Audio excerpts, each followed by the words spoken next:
आज सकाळी गावावरून ना एक पार्सल येणार होतं, त्याच्यामुळे ह्यांनी सकाळी चहा घेतला आणि मग ते आणायलाच गेले होते.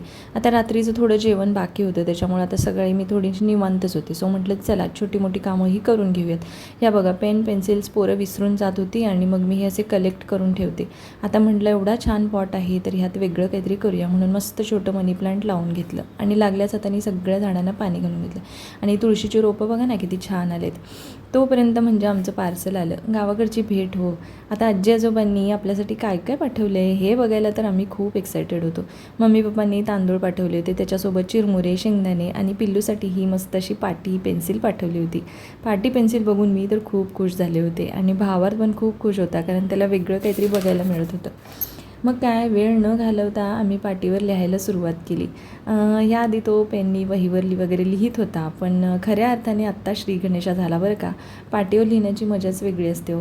बाकी स्टडी मटेरियल असेल, बुक्स असतील, महागड्या पेन्स असतील, पेन्सिल्स असतील, रबर्स असतील, पण 50 रुपयाच्या पाटी पेन्सिलचा आनंद शब्दात मांडूच शकत नाही.